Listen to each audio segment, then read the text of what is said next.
ಆವಾಗ ನಾನು 10 ದಿನಗಳ ಕಾಲ ನೀರು ಕುಡ್ಕೊಂಡೇ ಜಪ ಮಾಡಿದೆ, ಮನೆಗೂ ಹೋಗಿಲ್ಲ.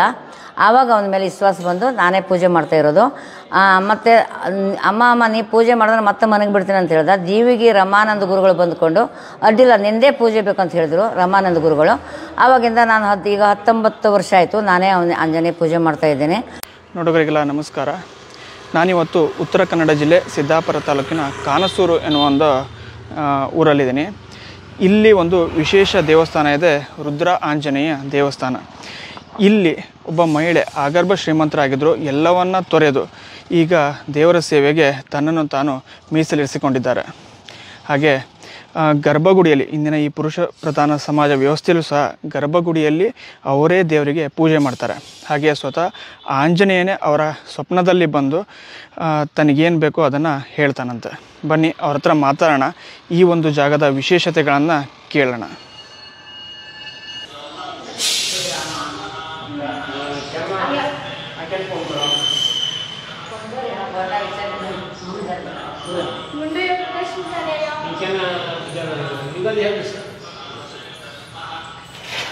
ರಾಮ ಲಿಪಿ ನೋಡಿದ್ರ, ಲಿಪಿಯಲ್ಲಿ ಇದು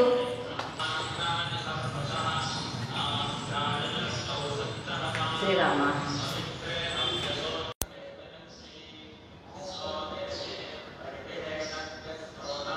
ನಾವು ದೈವಜ್ಞ ಬ್ರಾಹ್ಮಣ್ಸು. ನಮ್ಮ ತಂದೆ ಗಣಪತಿ ನಾರಾಯಣ ಸೇಠ, ನಮ್ಮಮ್ಮ ಸೌಭದ್ರೆ ಅಂಥೇಳಿ. ನಾನು ಅವರಿಗೆ 2ನೇ ಮಗಳು. ಆದರೆ ಆಂಜನೇಯ 2003ನೇ ಇಸ್ವಿ ಮೇ 17 ನನಗೆ ಕನ್ಸಲ್ಲಿ ಬಂದ್ಕೊಂಡು ಇಲ್ಲಿ ತಂದು ಬಿಟ್ಟ. ಇದು ಹಳೇ ಗುಡಿ ಆಗಿತ್ತು. ಅಲ್ಲಿ ತಂದು ಬಿಟ್ಕೊಂಡು ನೋಡು ನಾನು ಯಾವ ಥರ ಇದ್ದೇನೆ ಅಂತ ನನಗೆ ಹೇಳ್ದ.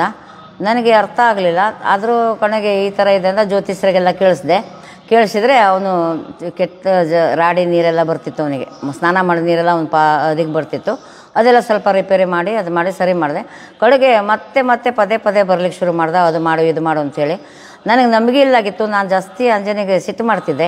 ಆವಾಗ ಒಂದು ದಿವಸ ಘಟನೆ ನಡಿಬಾರ್ದು ಅಂದ್ರೆ ದತ್ತಾತ್ರೇಯನ ಜಪ ಮಾಡು ಅಂತ ಹೇಳ್ದ. 5-4 ಲಕ್ಷ ನಿರಾಹಾರ ಮಾಡು ಅಂತ ಹೇಳ್ದ. ಆವಾಗ ನಾನು 10 ದಿನಗಳ ಕಾಲ ನೀರು ಕುಡ್ಕೊಂಡೇ ಜಪ ಮಾಡಿದೆ, ಮನೆಗೂ ಹೋಗಿಲ್ಲ. ಆವಾಗ ಅವನ ಮೇಲೆ ವಿಶ್ವಾಸ ಬಂದು ನಾನೇ ಪೂಜೆ ಮಾಡ್ತಾ ಇರೋದು. ಮತ್ತು ಅಮ್ಮ ನೀ ಪೂಜೆ ಮಾಡಿದ್ರೆ ಮತ್ತೆ ಮನೆಗೆ ಬಿಡ್ತೀನಿ ಅಂತ ಹೇಳ್ದೆ. ದೇವಿಗೆ ರಮಾನಂದ ಗುರುಗಳು ಬಂದುಕೊಂಡು ಅಡ್ಡಿಲ್ಲ ನಿಂದೇ ಪೂಜೆ ಬೇಕಂತ ಹೇಳಿದ್ರು ರಮಾನಂದ ಗುರುಗಳು. ಆವಾಗಿಂದ ನಾನು ಈಗ 19 ವರ್ಷ ಆಯಿತು ನಾನೇ ಆಂಜನೇಯ ಪೂಜೆ ಮಾಡ್ತಾ ಇದ್ದೇನೆ. ಅಂದರೆ ಕೆಲವು ಜನ ಹಾಗೆ ಆಡ್ಕೊಂಡಿದ್ರು. ಈಗೆಲ್ಲ ಯಾವ ಥರದ ತೊಂದರೆ ಇಲ್ಲ, ಎಲ್ಲ ಚೆನ್ನಾಗಿ ನೋಡ್ಕೊಳ್ತಾರೆ. ದೇವಸ್ಥಾನಕ್ಕೂ ಭಕ್ತರು ತುಂಬ ಬರ್ತಾರೆ. ಭಕ್ತರ ಕಾಮನೆ ಕೂಡ ಅವನು ಈಡೇರಿಸಿದ್ದಾನೆ. ಜಾಬ್ ಗೀಬು ಅದು ಎಲ್ಲ ಸಿಕ್ಕವರಿಗೆಲ್ಲ ಸಿಕ್ಕಿದೆ. ಯಾರ್ದಾರು ತೋಟದ ಜಗಳ ಅದೆಲ್ಲ ಸರಿ ಮಾಡಿಸ್ತಾ ಬಂದಿದ್ದಾನೆ. ನಾನು ಹೇಳ್ತೀನಿ, ನಾ ಹೊಣೆಗಾರಿಕಲ್ಲ, ನಿಮ್ಮ ಭಕ್ತಿ ಅವನ ಶಕ್ತಿ ಅಂತ ಹೇಳಿಬಿಡ್ತೇನೆ. ನನ್ನ ಕರ್ತವ್ಯ ನಾನು ಮಾಡ್ತೇನೆ ಅಂತ ಹೇಳ್ತೇನೆ.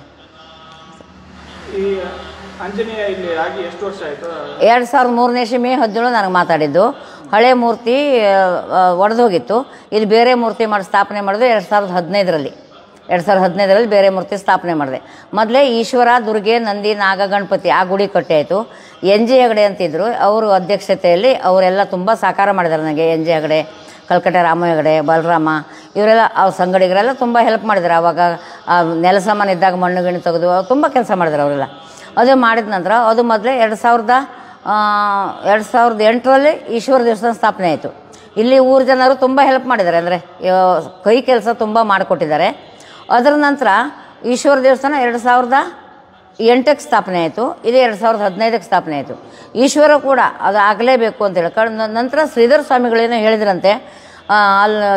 ಯಾವಾಗ ಜಾಗೃತ ಆಗ್ತಂತ ಕೇಳಿದಾಗ ದೇವಿಗೆ ರಮಾನಂದ ಗುರುಗಳ ತಂದೆ ಒಂದು ಸ್ತ್ರೀ ಬತ್ತ ಆವಾಗ ಜಾಗೃತ ಆಗ್ತಾ ಅಂತ ಶ್ರೀಧರ ಸ್ವಾಮಿಗಳು ಹೇಳಿದ್ರಂತೆ. ಶ್ರೀಧರ ಸ್ವಾಮಿಗಳು ಹೇಳಿದ ವಾಕ್ಯ ಈಗ ಸತ್ಯ ಆಯಿತು ಅಂದ್ರೆ ನನಗೆ ಖುಷಿ ಆಗ್ತದೆ. ಆದರೆ ನನಗೆ ಜನೆಲ್ಲ ಅದು ಹುಚ್ಚಿಡ್ದದೆ ಹಾಗೆ ಹಿಂಗೆ ಬೇಜಾರು ಮಾಡ್ಕೊಳ್ತಿದ್ದೆ. ಆದರೆ ಭಗವಂತ ಹಿಂಗೆ ಮಾಡಲಿಕ್ಕಾಗಿ ಜನರ ಹತ್ರ ಹಿಂಗೆ ಹೇಳ್ತಾಳೆ ಗೊತ್ತಾಗಿಲ್ಲ ನನಗೆ. ಈಗೆಲ್ಲ ಜನ ಚಲೋ ಮಾಡ್ತಾರೆ, ಎಲ್ಲ ಚಲೋ ನಡೀತಾ ಇದೆ. ಆದರೆ ಈಗ ಈ ದುಡ್ಡಿನ ವ್ಯವಸ್ಥೆ ಎಲ್ಲ ಆಗ್ತಾ ಇರಬೇಕು. ಇನ್ನು ತುಂಬ ಒಂದು 50 ಲಕ್ಷದ ಕೆಲಸ ಇದೆ ನನಗೆ. ಆದರೆ ಈಗ ವಯಸ್ಸು ಮುಗಿತಾ ಬಂದಿದೆ, ಕೆಲಸ ಇಷ್ಟಿದೆ, ಅದು ಆಗುತ್ತಾ ಇಲ್ಲ ಗೊತ್ತಿಲ್ಲ ನನಗೆ. ಭಕ್ತರಿಂದ ಮಾಡಿಸ್ಕೊಳ್ಬೇಕು. ಅದೇ ಶಿರ್ಸಿ ಜಾತ್ರೆಯಲ್ಲಿ 1 ರೂಪಾಯಿ ಆದರೂ ಹಾಕಿ ಅಂತ ಒಂದು ಕಾಣಿಕೆ ಡಬ್ಬಿ ಇಟ್ಕೊಂಡು ಕೂತ್ಕೊಂಡಿದ್ದೆ. ಅದರಲ್ಲಿ ಸುಮಾರು 68,000 ರೂಪಾಯಿ ಆಗಿದೆ. ಅಲ್ಲೇ ಇಟ್ಟು ಬಂದಿದ್ದೀನಿ, ಇನ್ನು ಎಷ್ಟಾಗುತ್ತೆ ಗೊತ್ತಿಲ್ಲ ನನಗೆ. ಅದರಿಂದ ಅದು ತೊಗೊಂಡು ಈಗ ಶಿವಮೊಗ್ಗದವ್ರು ಬಂದಿದ್ದಾರೆ ಕೆಲಸ ಎಲ್ಲ ಮಾಡ್ತಾಯಿದ್ದಾರೆ. 13 ಅಡಿ ಆಂಜನೇಯ ಮಾಡೋದಿದೆ. ಅದಕ್ಕೆಲ್ಲ ಜನರ ಸಹಾಯ ಬೇಕು ನನಗೆ. ಅಂದರೆ ಭಗವಂತನಿಗಾಗೆ ಮಾಡೋದು.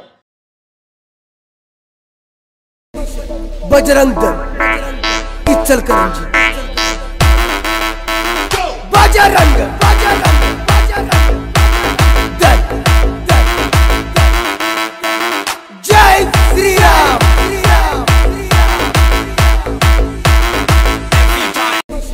बजरंग दल इचलकरंजी